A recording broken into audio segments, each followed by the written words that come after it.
Buenas alumnos de grado 11. A continuación les presento las vanguardias del siglo XX. Vanguardia significa, como todo, romper con las pinturas tradicionales que existían anteriormente. Las vanguardias comenzaron como un rompimiento con el arte tradicional, como una manera de rebelión.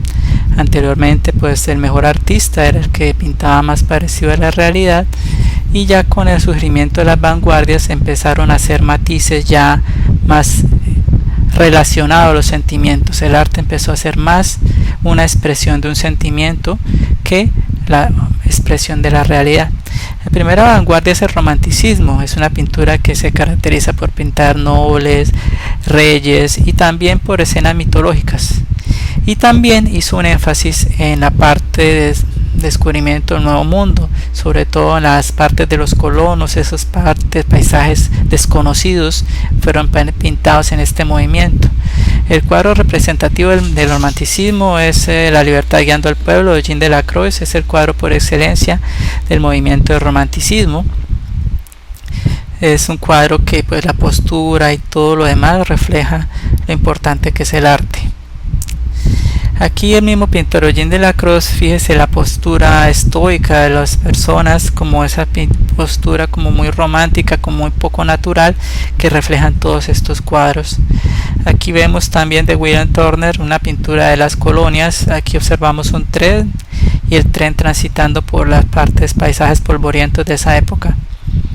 El preimpresionismo empezó a utilizar tintes muy luminosos. Fue como un camino antes del impresionismo. Aquí vemos una obra representativa del preimpresionismo, El sol naciente, de Claude Monet. Es un cuadro que existen varias versiones que muestran diferentes partes o iluminación en el día a día. El impresionismo es un movimiento que vimos con anterioridad cuando estaban en el grado noveno. Es un movimiento que hace énfasis en el manejo de la luz, de la naturaleza, y pintan mucho su entorno, París y los paisajes naturales.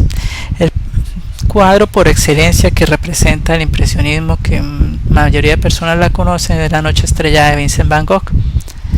También vemos aquí El jardín del artista, de Claude Monet. Es un cuadro que refleja el manejo de la luz, la trazo de pincel suelto, despreocupado. Al fondo se ve la vivienda del artista. Es un cuadro muy agradable de ver.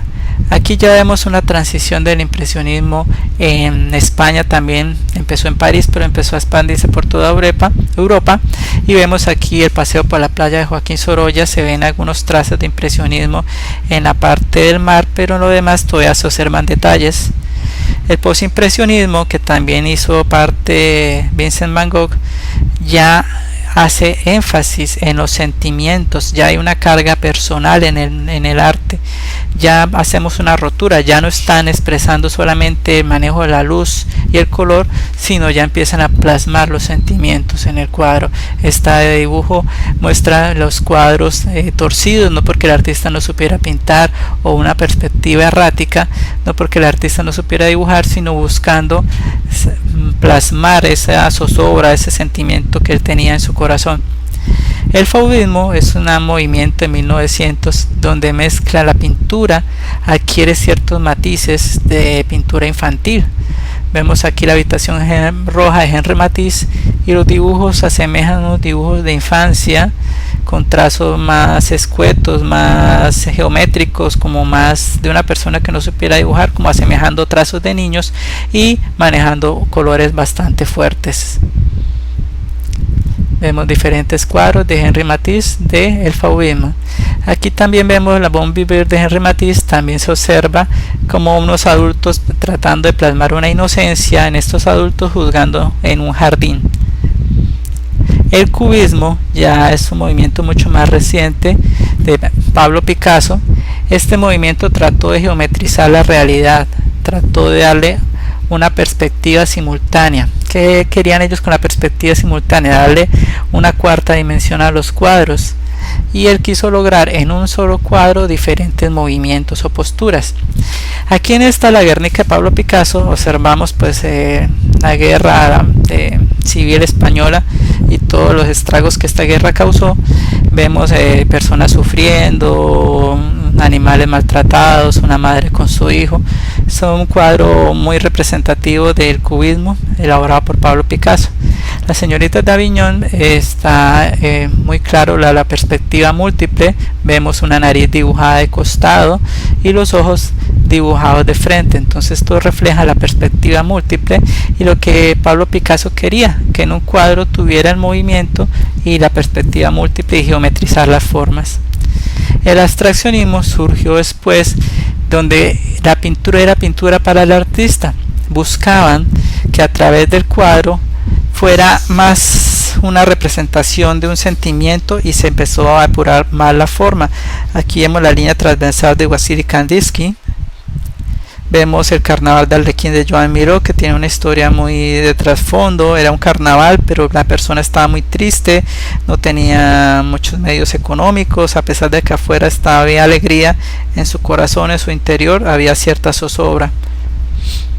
La naturaleza muerta del zapato viejo, diferentes obras. El modernismo es una tendencia, una vanguardia que buscó retroceder nuevamente a los paisajes naturales, a las posturas más relajadas, más naturales. Vemos como los brazos están más relajados, simulando como las ramas de un árbol. Todas las posturas reflejan más naturalidad. Se pintaron paisajes naturales y las personas estaban mucho más tranquilas y más relajadas, y más escenas cotidianas, como en este cuadro del pescador de Gabriel Fernández Ledesma. El mar de Francisco Helguera.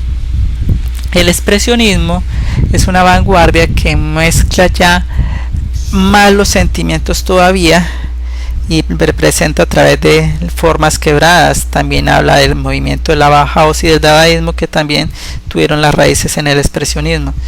La pintura más representativa del expresionismo es el grito de Edvard Munch. Aquí observamos pues la forma que la persona, los trazos sueltos como quebrados, y la angustia del personaje transmitiendo sus sentimientos de una manera más descarnada, más voraz, más verídica. Aquí vemos 5 mujeres de la calle, también de Ernest Ludwig Kirchner, y este cuadro también observa el mismo concepto del expresionismo: líneas fuertes, quebradas y un lenguaje fuerte. El caballo azul también representa como lo idílico, está expresando como los ideales de belleza, como es un cuadro como una belleza infantil y como un paisaje idílico. El surrealismo, el máximo representante es Salvador Dalí. Ya después de pasada la Segunda Guerra Mundial, que fue muy fuerte, en el surrealismo quisieron como crear una realidad alterna. Esta realidad alterna buscaba nuevos mundos, mundos idílicos, mundos oníricos, como relacionados con el sueño. Aquí vemos a un cuadro más representativo, que es La persistencia de la memoria de Salvador Dalí. Vemos cómo representa el reloj como escapándose, como diluyéndose entre las manos. Aquí vemos un rostro aplastado por el peso del tiempo. Vemos también los cisnes que se reflejan de Salvador Dalí. También vemos esta pintura de surrealismo, como se ven los cisnes en la parte superior y en la parte inferior se ven unos elefantes. Vemos aquí también la Madonna de Salvador Dalí. En este caso pues se observa el cuadro también ya de un estilo repetitivo del surrealismo. Vemos también otro cuadro de Salvador Dalí, La tentación de San Antonio. La técnica de él al final se volvió muy industrial, ya dejó de ser propiamente arte, sino ya empezó a industrializarse su pintura. El hiperrealismo ya surgió en los años 60, ya existían nuevas técnicas de representación, nuevos materiales, existía la silicona, existían diferentes látex, y esos materiales permitieron a los artistas empezar a experimentar con nuevas formas de escultura. Surgió el hiperrealismo. En este caso vemos el hiperrealismo de Ron Mueck, un rostro bastante grande, bastante real. Aquí vemos también del mismo artista un niño recién nacido de una proporción bastante grande, y también vemos a unos artistas latinos como Omar Ortiz, que es un pintor hiperrealista. Esto parece una foto, pero es un dibujo. Aquí vemos al artista realizándolo. También vemos de Charles Bells, esto pareciera hecho por ordenador o una fotografía, pero es totalmente pintado a mano. Y por último, el movimiento que vemos ya al final de este siglo es el minimalismo. El minimalismo es una postura donde quiere los elementos mínimos en sus obras de arte. Ellos aluden que menos ornamento es más, su lema es menos es más, y sus cuadros, como este caso el de Robert Magnol, son cuadros extremadamente sencillos donde manejan solamente las figuras geométricas y unos cuantos trazos. Aquí vemos una obra de Frank Stella con el mismo principio. Vemos una escultura de Donald Judd también con el mismo sistema, es una escultura minimalista, y eso se empezó a ver reflejado ya en la arquitectura, que se utiliza menos decoración y trata de las formas geométricas muy simples y muy puras para reflejar toda la parte del minimalismo. Aquí vemos una iglesia católica, también un trazo muy sencillo, muy minimalista. Bueno muchachos, muchas gracias por la atención y estaré atento a las dudas.